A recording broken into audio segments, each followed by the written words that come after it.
Good evening and welcome to Left, Right and Centre. I'm Vishnu Shom. On the programme, the latest from Nepal, where confusion reigns over the choice of an interim leader amidst a youth-fueled revolution that's ignited the streets of Kathmandu in a blaze of defiance and despair. Gen Z protesters fractured into various groups with competing visions, some pushing for former Chief Justice Sushila Karki after heated online votes that sideline candidates like Balendra and Ghising, while others advocate for figures like Durga Prasai or even pro-monarchy elements struggle to forge unity, all of them delaying talks with the army and risking a further chaos in the power vacuum.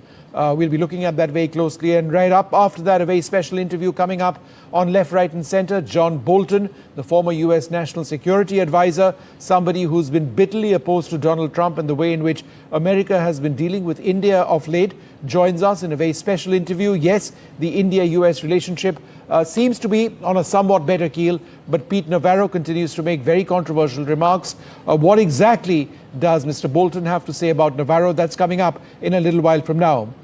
But first, let's talk a little bit more about Nepal and the situation on the ground over there. It is quite chaotic. Joining us now, Samrajya Khatka, a Gen Z protester, Celine Prajapati, who's also been protesting, joined by Sahat Kasa as well. I'd like to thank you all very much for being with us. Samrajya, let me come to you first. Why did many protesters reject the candidacy of the former Chief Justice Sushila Karki for the interim Prime Minister's position? And how does the selection of an electrical engineer like Ghising potentially align, with your hopes for solving the crisis in your country? Presently, me and a group of people actually, we have a different view of what we want to do with our government, with our interim government. We've actually started a movement called Nepal Reacts, there we've made a petition for people to sign online. And there we have a clause. It's clause number 2. I'll show you guys the QR code as well. Yep. So in clause number 2, we have we have this thing called. I'll just read it out to you guys. So it says, establish a non-partisan transitional council to oversee governance until new elections and establishment of a former government. So right now, what we personally think is that instead of just giving power to just one leader like before, this is a system we fought so hard to bring down, but we're going back to the old ways again by electing older people, older officials, and I don't think they're going to give us youth a voice again. So you feel that there need to be younger leaders, right? That's what you're saying? Yeah, I feel like there need to be younger leaders, but right now for the interim government, I propose that we actually build a council, with equal representation from all groups, all right. Legal group. Okay, Samrajya, hold on a second. Let me bring Celine in over here. Celine, is it not a dangerous, sort of road down into chaos if Gen Z protesters in Nepal aren't united at this stage? We're hearing all sorts of names, and without cohesion within the various groups of protesters, isn't Nepal headed to more trouble?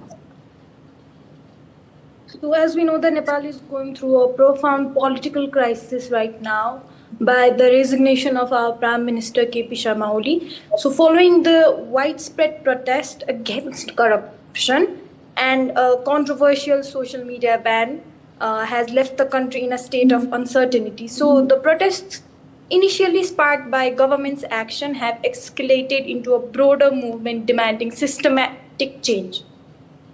Okay. And the resignation of Prime Minister and the subsequent unrest have highlighted deep-seated No, I understand that, but I'm asking you, Celine, I get that. I'm just asking, there doesn't appear to be very much unity among the protesters. Is that a problem now? Can I add something? Just yes, give me half a second. Celine, go ahead. Yeah. Yeah, because it was supposed to be a Gen Z protest and we were doing the protest very peacefully, but then some controversies strike that third party has involved in our protest that caused many destructions. So I think that's where issues caused. All right. So Ridhima also joins us at this stage. Sahat, you had a point to make. Please go ahead. Yes. So I oppose this. I think that Gen Zs have a unity, but the thing is now the political parties are starting to do their thing. Even Facebook groups have been changed in the name of Gen Zs. So they're also kind of acting like Gen Zs. And even today, there has been a huge quarrel in Kathmandu Mall. So everybody is trying to say they are Gen Zs, but they're not. But they're political parties. There are people from political parties who are trying to be Gen Zs, and they're telling that, okay, we're also protesting. So that's my point. I would like to add to this as well. Ridhima, why don't you come in over here as one among the Gen Z protesters? How do you view the role of figures like the Kathmandu mayor, Balendra, in connecting with the youth through social media, young people? But it does appear that he doesn't want to be the interim leader right now. Is that a problem for you? I think for now, because an interim leader would be here for 6 months. So I think for now we need somebody who's experienced. We need somebody who can coordinate all of these things, right? And Balendra could always be the prime minister after we elect him after everything has passed. So I don't think it is necessary for him to just come right now, if you get what I mean. So then who do you believe needs to be the right leader at this stage, Ridhima? I think for now, Sushila Karki would be a good candidate because she has a clean record. She's got experience, and she has been she has been working in, the anti-corruption issues for a long time. So I think she could be a good candidate. She could be a good leader.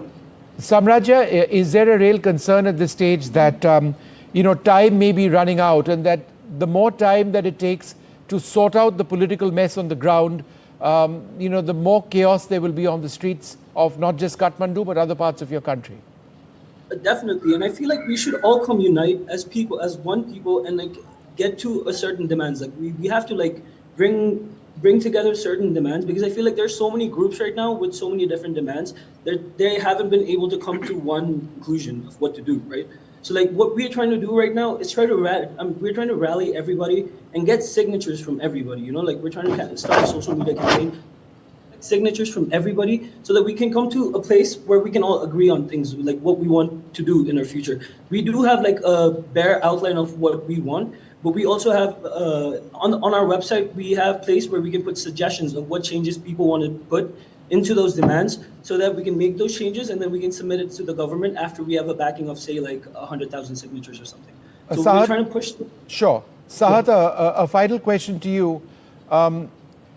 Why are there various groups now among the Gen Z protesters? Because when it started, it seemed to be this one large voice of young people in Nepal. Was there no unity to begin with? I mean, because you pushed out a government, you've thrown out a prime minister, they've all had to escape, this, that, and the other. How did this unity disappear? I think there was always a unity from the start of the protest, but there were political parties with their own agendas, because they wanted to escalate the whole protest. So that was their agendas.